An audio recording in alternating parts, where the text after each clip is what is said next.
नमस्कार दोस्तों। प्रस्तुत है डॉक्टर पद्मा शर्मा की लिखी कहानी मजमा। मौत हुई थी इस गांव में, एक बच्चे की मौत। उस बच्चे को उसका पिता गोपाल और गांव वाले दफनाने आए थे। सब अपने अपने काम में लगे थे, पर दूसरे दिन गांव में हलचल मच गई जब किसी ने आकर ये सूचना दी कि रामू का शव निकाला जाएगा और उसका पोस्टमार्टम होगा। गोपाल अपने दुख में डूबा है, ऊपर से इस सूचना से हृदय को और झकझोर दिया है। उसे तो समझ ही नहीं आ रहा था कि ये सब क्या हो रहा है। बच्चों का मरना तो यहाँ आम बात है, फिर इस बार कौन सी आफत हो गई, ये मजमा किस लिए। बच्चे की माँ रामरती भी सिकुड़ी सी बैठी हुई है। दुख में उसका चेहरा डूबा था। दर्द की चादर समेटे उसकी पनीली आंखें सबको बारी बारी से देख रही थी। रामू के मरने का दुख उसके मर्तित्व को भिगो रहा था, पर सबके आने से वह अपने गम को भूल गई। उसके सिर से पल्ला भी कब हट गया, उसे होश ही नहीं लगा। बगल में बैठी महिला ने उसके सिर पर पल्लू सहेजा। उसकी आंखों से आंसू बहकर चेहरे पर सूख गए थे। ऐसा लग रहा था कि हॉर्न बजाती गाड़ियां उसके दरवाजे पर आकर रुकी तो उसका रोना थम गया। जब परिचित या रिश्तेदार आते हैं तब दुख में अपने आप ही आंसू बहने लगते हैं। इस समय आंसू भी भला कैसे बहते, वो तो अपने ही लोगों को देखकर दर्द बयां करते हैं। सुबह ही कोई आकर खबर दे गया था कि साहब आएंगे तुम्हारे घर, जरा सलीके से रहना। वे लोग अपना गम भूलकर उन लोगों के आव भगत की तैयारी में लग गए थे। अधिकारियों की टीम गांव के दौरे पर आई। गाड़ियां गांव में धूल उड़ाती पहुंच गई। गांव में पहले धूल के उड़ते गुब्बार आसमान में दिखाई देते थे तो गांववासियों को एहसास हो जाता था कि गोधूली बेला आ गई है। चैपाए घर की ओर लौट रहे हैं और उनके खुर से धूल के कण आसमान में उड़कर गुब्बार पैदा कर रहे हैं। पर अब जिले की गाड़ियां धूल उड़ा रही हैं। गांव वालों की धूल तो पहले ही उड़ चुकी है। उनके गांच का बच्चा खत्म है, सब वेदना में है। गाड़ियां उस गांव में रुकी। नेता जो 5 सालों में गांव का दौरा करने आते थे और वायदे करके भूलना जिसकी फितरत में है, आंखों पर चश्मा चढ़ाए, खादी के कुर्ता पजामा जैकेट पहने अपने लाव लश्कर के साथ बड़ी बड़ी गाड़ियों से उतर रहे हैं। पर उन्हें ये चिंता है कि कहीं पैर कीचड़ में न सन जाए और सफेदी में दाग न लग जाए। काले चश्मे में वो सिर्फ वही देखना चाहते हैं जो उनके स्वार्थ के लिए काम आता है। जिला मुख्यालय से आए सब लोग मातमी घर में पहुंच गए। खटिया डाल दी गई। बच्चे के पिता गोपाल को सांत्वना देने का सिलसिला शुरू हो गया। उसके कंधे पर हाथ रखकर उसे समझाया जा रहा था। तुम्हें कब पता लगा कि वो मर गया है? साहब, कल दोपहरिया में घर वाले की गोद में ही सर रख कर लेटा था। अचानक उसने हिलना डुलना बंद कर दिया तो जन्नी को कुछ शक हुआ। उसने मुझे आवाज दी। मैं दौड़कर उसके पास पहुंचा। कहकर उसने अपनी नम आंखों को अपने कंधों पर पड़े गमछे से पोंछा। वो कब से बीमार था? किसी अधिकारी ने पूछा। नहीं साहब, वो बीमार नहीं था, गोपाल ने प्रतिरोध किया। अरे कहने का मतलब है वो कितने दिनों से खटिया पर लेटा था, मतलब बाहर आना जाना बंद कर दिया था। कमजोरी की वजह से वो आ जा नहीं पा रहा था। हाँ हाँ, बात वही है, बीमारी में भी तो कमजोरी आ जाती है। अप्रत्यक्ष रूप से यही समझाया जा रहा है कि खाने की कमी से ये मौत नहीं हुई है, वह तो कई दिनों से बीमार चल रहा था। आंगनबाड़ी से सामान लेने नहीं जाते तो मरो भूखे, एक कर्मचारी ने डपट कर कहा। वह घिघियाते हुए बोला, साहब केंद्र तो कब का बंद पड़ा है। दबी जुबान में अधिकारियों को पता चला कि वो केंद्र सरपंच की बहू के नाम है, जो अमूमन शहर में रहती है और सारा सामान भी वहीं पहुंचता है। मातमी परिवार को आर्थिक सहायता राशि का भी प्रस्ताव दिया गया। गोपाल को लग रहा था कि सब दिखावा हो रहा है, सब जमीनी हकीकत से दूर है, सब अधिकारी और नेता अपनी अपनी कुर्सी बचाने में लगे हैं, सब एक दूसरे पर इसकी जिम्मेदारी थोप रहे हैं। शोक संतप्त घर में जब बड़ी हस्तियां बैठने आती है तो आखिर सुर्खियां बन जाती है। अधिकारी गोपाल से बात कर रहे हैं, कुछ फ्लैश भी चमकते हैं, रिकॉर्ड हो रही है, पत्रकार टीवी के चैनलों वाले फोटो खींच रहे हैं। गोपाल ने देखा कि उसके बहनोई फेरन पंचायती चुनाव में उससे बुराई मानकर बैठे थे, वो भी आज आ गए हैं और न्यूज़ चैनल वालों को अपने बयान दे रहे हैं। सब लोग जाने लगे तो गोपाल के रिश्तेदार और गांव वाले टीवी पर दिखाई जाने वाली इस न्यूज़ का समय और तारीख पूछ रहे थे जिसमें वे सब कुछ देख सके। गोपाल को लग रहा था मौत पर मेला लगा हुआ है। गोपाल 9वीं कक्षा का तक गांव के ही स्कूल में पढ़ा था। वह शहर भी गया था कि कोई छोटी मोटी नौकरी मिल जाए। उसमें तो वो कामयाब नहीं हुआ, अलबत्ता उसकी बोली बानी और रहन सहन में जरूर बदलाव आ गया। आखिर उसे वापस गांव आना पड़ा। रात में खटिया पर लेटा वह सोच रहा था, गलती तो उसकी भी है। घरवाली को पेट भर खाना नसीब नहीं हो पाता। जब वो नहीं छेद पाती तो बच्चे भी कमजोर ही पैदा होंगे और फिर उस पर हर साल पैर भारी होना, घर परिवार और रामरती पर बोझ।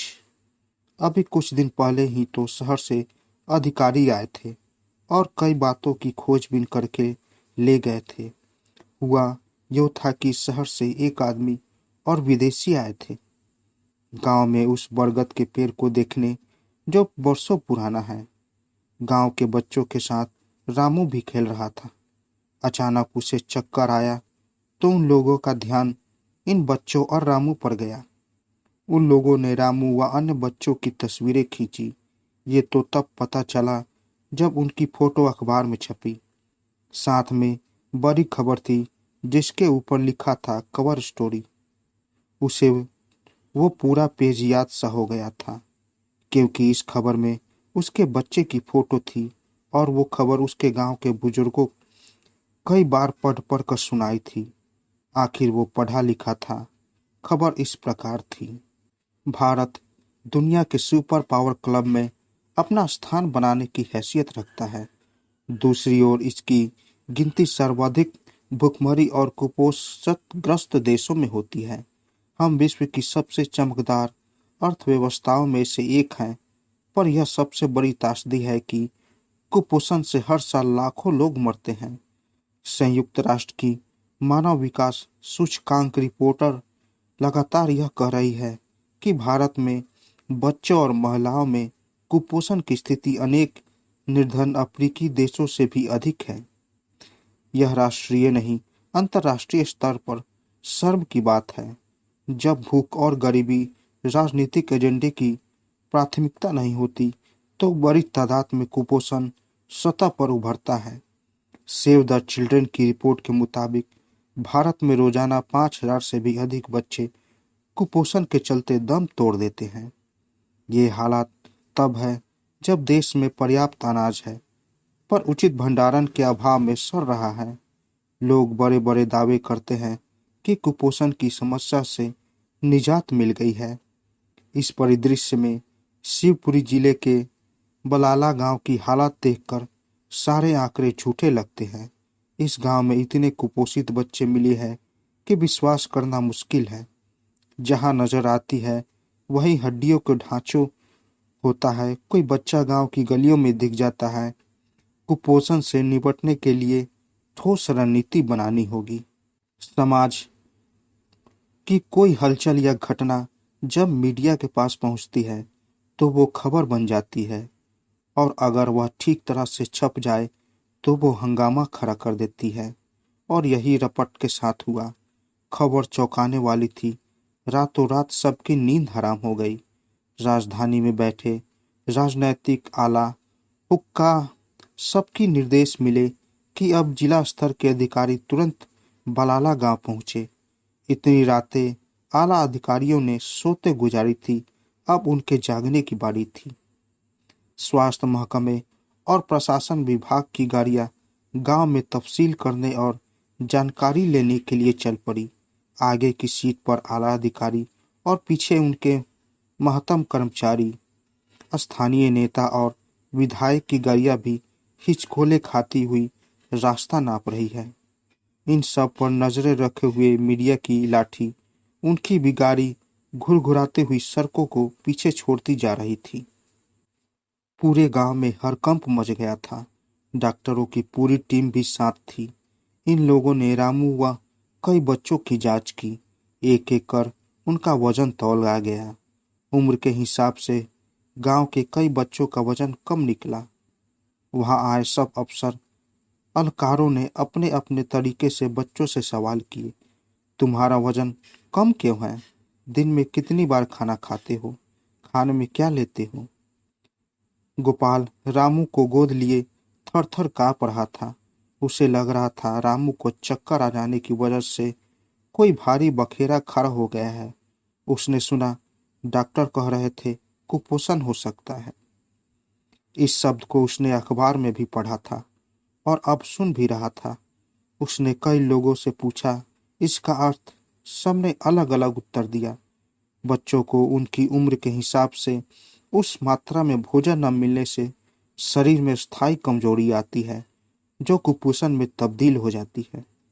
पौष्टिक आहार की कमी के कारण शरीर का विकास रुक जाता है, जिससे शारीरिक दुर्बलता आती है और शरीर एक ढांचे के रूप में दिखने लगता है जिसमें केवल हड्डियां दिखती है। यही कुपोषण है। अच्छी तरह से पोषण न होना ही कुपोषण है, यानी कि कृशकाया होना कुपोषण है।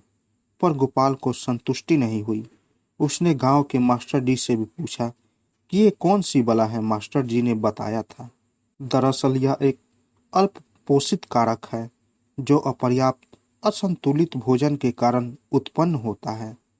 जब हमारे शरीर को सही मात्रा में विटामिन्स, मिनरल्स, कार्बोहाइड्रेट्स, प्रोटीन जैसे अन्य पोषक तत्व नहीं मिल रहे होते जिनकी हमारे अंगों को जरूरत होती है, तब रक्त एवं उत्को पोषक तत्वों के स्तर में परिवर्तन होता है और व्यक्ति बीमार हो जाता है। वही कुपोषण में तब्दील हो जाती है। मास्टर जी ने कई उदाहरण देकर उसे संतुष्ट कर दिया। उसके यहाँ ये पहली मौत तो थी नहीं, इसके पहले भी वह अपने 2 बच्चों को खो चुका था। वह किसके सामने अपना दुखड़ा रोए? 2 साल पहले सरपंच के भंडार में किंटलों गेहूं सड़ गया था, पर उसने उसे हम लोगों में बांटा नहीं था। सोचते सोचते उसे नींद आ गई। सुबह 10 बजे के लगभग गांव में पानी के बड़े बड़े टैंकर आ गए थे। संग आए कर्मचारी साबुन बांट रहे थे और कह रहे थे, तुम सब अच्छी तरह से नहा धो लो, कपड़े वगैरह भी साफ कर लो। साबुन और भोजन के पैकेट बांटते हुए लोगों ने फोटो खिंचवाए। पीछे एक बैनर भी लगा था जिस पर किसी संस्था का नाम लिखा था। दवाइयाँ वितरित की जाने लगी। कमजोर बच्चों को एनआरसी में भर्ती कराया गया। प्राथमिक स्वास्थ्य खोलने के लिए चबूतरे बनवाए गए। मेले जैसा माहौल था। जहां जिंदगियों की सुध नहीं ली जाती थी, वहां मातम पर चहल पहल थी। पीने के पानी को जो लोग मोहताज थे, जिसके चौपाए भी पानी को तरसते थे, आज उनके नहाने के लिए टैंकर आ रहे थे। दवाइयाँ, दलिया, सोयाबीन और मक्का आदि बांटी जा चुकी थी। नाइयों की खोज शुरू हो गई थी। ढूंढ ढूंढ कर बाल काटने वालों को लाया गया। जिन्होंने ये काम छोड़ दिया था, उन्हें भी इस काम में लगा दिया गया। कई लोगों के बाल और नाखून भी काटे गए और चोरी छिपे कंडोम भी बांटे। गोपाल और गांव वाले आश्चर्य में थे। ये मेहरबानी गांव वालों पर क्यों हो रही है? वह यह सब मास्टर जी से जानने स्कूल की ओर चल दिया। वहां यह दृश्य देखकर तो वह और भी हस्त-पस्त रह गया। गांव के स्कूल में बने खेल मैदान में 50 फीट के गोल घेरे में 3 फीट गहरा गड्ढा खोद दिया गया था। वह बदहवास सा मास्टर जी के पास जा पहुंचा और पूछा, मास्टर जी, ये सब क्या हो रहा है? हेलीपैड बन रहा है। क्यों? राजधानी से बड़े अधिकारी गांव का दौरा करने आ रहे हैं। तो वो तो बस या ट्रेन से आएंगे, स्कूल से क्या लेना देना? उन्हें वापस भी जाना है। इसके पास समय कम है, इसलिए हेलीकॉप्टर से आ रहे हैं। हेलीकॉप्टर उतरने के लिए हेलीपैड की आवश्यकता है। सो इस काम के लिए सबसे अच्छी जगह इन लोगों को स्कूल के खेल का मैदान लगा। गोपाल निरीसा मैदान की ओर देखने लगा। सबसे नीचे लाल मुरम डाली गई, जिसे वजनदार दुमट्टा से कूटा गया। फिर गोल पत्थर डाले गए, जिन्हें कूटा गया, और उसके बाद गिट्टी और मुरम की कई परत बिछाकर ऊपर तक लाया गया।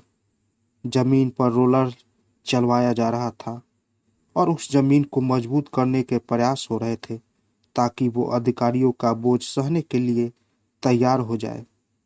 बीच में 30 फीट के घेरे में सीमेंट की मोटी परत का मसाला फैलाया गया और चिकन प्लास्टर किया गया। बाहर के 60 फीट घेरे में गोबर की मोटी लिपाई की गई, जिससे कि धूल न उड़े, और इस तरह के 90 फीट के घेरे में हेलीपैड बनकर तैयार हुआ। बारात आनी हो या मंत्रियों का लाव लश्कर, तैयारियां पहले से कर ली जाती है। अपनी सज धज और चकाचौंध पैदा की जाती है कि असलियत अंदर की दबकर रह जाती है। गांव में काफी मजमा लग रहा था। सबके मन में उत्सुकता कि बड़े साहब राजधानी से आ रहे हैं।